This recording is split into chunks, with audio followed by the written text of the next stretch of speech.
No cinema existem 3 tipos de atores: os bons, os ruins e os que simplesmente são malucos da cabeça e quase se matam para fazer um personagem. Atores que simplesmente arriscam suas vidas em métodos insanos para dar vida ao seu papel. E esses métodos são cada vez mais populares, e parece que existe uma competição bizarra para ver qual ator consegue fazer a maior loucura para entrar num personagem. Existem aqueles que chegam a pesar 40 quilos, como é o caso do Christian Bale, aqueles que passam a viver a vida como personagem, como é o caso de Daniel Day-Lewis, e existem até aqueles que deixam de tomar banho e arrancam seus dentes para fazer um filme de guerra, como é o caso do Shia LaBeouf. E no vídeo de hoje eu vou te contar tudo sobre esses métodos e sobre as coisas mais bizarras que já foram feitas por alguns atores conhecidos e você não sabia. Então, se você gosta desse tipo de vídeo, se inscreve aqui no meu canal que tá cheio de conteúdo desse tipo. Meu nome é Murilo Cafa e você tá no Por Trás das Câmeras. Antes de qualquer coisa, eu preciso explicar um pouco sobre o que é o método de atuação usado por esses atores. E para explicar isso, a gente precisa voltar no tempo e entender quem foi Stanislavski e alguns de seus discípulos, como Strasberg e Stella Adler. Então, basicamente, Konstantin Stanislavski é o pai de toda atuação moderna. Se você estuda teatro, com certeza conhece esse cara e seus livros. Ele foi um ator russo que simplesmente se revoltou com o teatro que era produzido no mundo ali pelo século XIX, que basicamente era um teatro melodramático que focava mais nos atores do que na história em si. Basicamente, todas as pessoas que compravam os ingressos simplesmente queriam assistir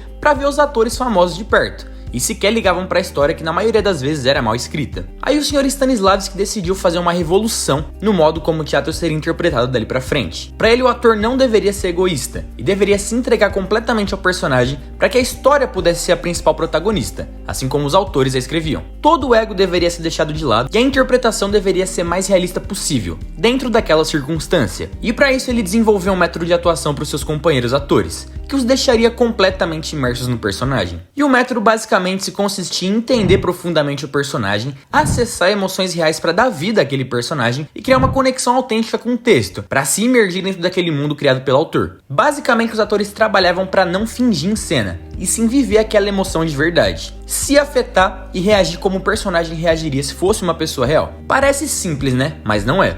Esse método, que foi replicado por ele várias vezes com seus atores, é extremamente rígido e difícil de ser seguido. E sinceramente, hoje em dia existem outros métodos que pegam esse de inspiração e que também funcionam de uma forma magnífica. Mas na época, o que o Stanislavski fez foi uma tremenda revolução. E quando ele colocou isso no palco pela primeira vez com a gaivota, o público sabia que estava diante de uma coisa diferente ali naquele teatro. Inclusive, quem tem interesse em saber mais sobre Stanislavski, eu recomendo muito que procure os documentários dele aqui no YouTube, que tem um monte. Enfim, depois que esse método ganhou fama na Rússia, outros grandes diretores começaram a ir até a Rússia para aprender sobre ele, que passou a ser difundido no mundo todo. E no começo do século XX, com a chegada do cinema, os atores que faziam os filmes não entregavam uma atuação muito boa, se a gente for comparar obviamente com os dias de hoje. Então surgiram algumas escolas com grandes mestres discípulos de Stanislavski, que formaram grandes atores que passaram a seguir alguns de seus métodos e preparar melhor seus personagens, como é o caso do Marlon Brando, Robert De Niro, Al Pacino, dentre outros, que estudaram com Stella Adler e Lee Strasberg.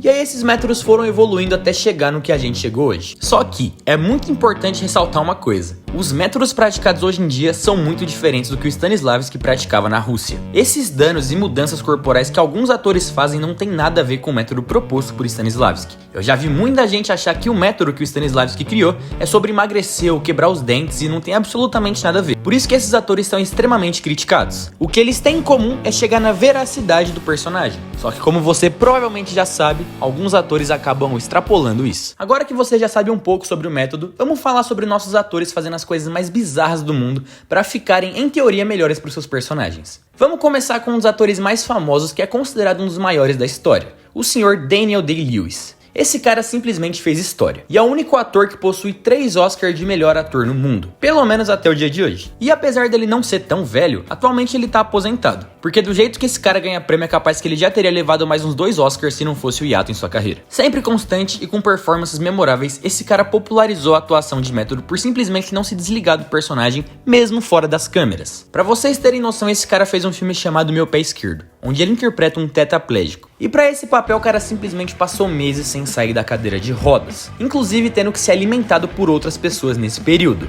é simplesmente bizarro. Todo papel que esse cara pega, ele usa esse método extremo que foi capaz de garantir tantos prêmios e tanto reconhecimento, apesar de ser extremamente criticado por isso. Mas enfim, um outro ator extremamente conhecido que fez coisas absurdas em seus papéis é o menino Jared Leto. Apesar de não ser tão bem sucedido quanto Daniel, esse cara é maluco da cabeça. E inclusive as pessoas criticam ele de forma pesada, tá? Principalmente depois do Coringa, que o cara passou de todos os limites. Rapaziada, esse fanfarrão fez um monte de esquisitice. Ele começou a mandar presente pros seus colegas de cena, só que não era um bolinho de cenoura ou um ingresso pro show da Lady Gaga. O cara simplesmente mandava camisinha usada, véi, revista de pornografia e ratos mortos pro pessoal que contracenava com ele. E sabe qual foi o resultado disso? That's too easy.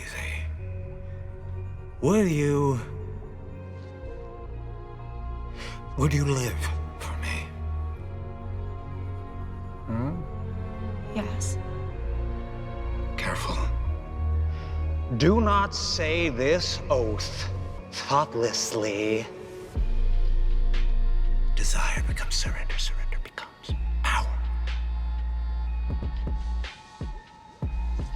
You want this? I do. Say it. Say it. Say it. Pretty, pretty, pretty, pretty, pretty, pretty, pretty. Please.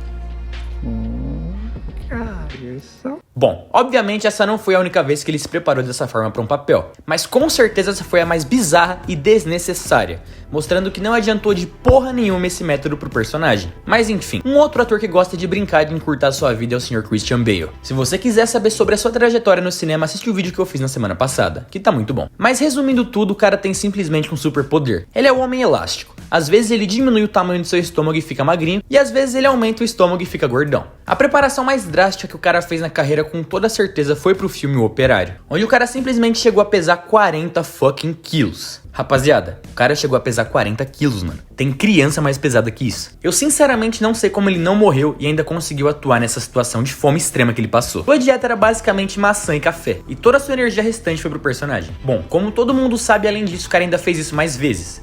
Direto ele perde peso ou ganha peso pra interpretar os seus personagens até hoje. E talvez ele seja o ator que mais fez transformações corporais na história. Mas enfim, Adrien Brody é o novo vencedor do Oscar de melhor ator. E também é adepto à atuação de método. Só que o caso dele é um pouco mais peculiar, já que ele passou boa parte da sua carreira fora dos holofotes, dos quais ele voltou a estrelar. Mas eu quero falar sobre uma preparação específica, que foi pro filme O Pianista, que inclusive rendeu ele um prêmio que tá na história do cinema. O prêmio de melhor ator quando ele tinha 29 anos. Se tornando o ator mais jovem da história a ganhar o prêmio, e permanece até hoje. Bom, pra quem não assistiu O Pianista, tá perdendo tempo. Talvez seja um dos melhores filmes sobre a Segunda Guerra Mundial da história, e realmente a atuação dele aqui nesse filme é incomparável. Realmente era impossível ele ter perdido aquele Oscar. Mas o que ele fez pra isso? Basicamente ele destruiu a sua vida. Bom, pra começar que o cara se tornou um exímio pianista. Ele tinha aula de piano todos os dias por 4 horas e conseguiu se aperfeiçoar no instrumento pra viver o personagem.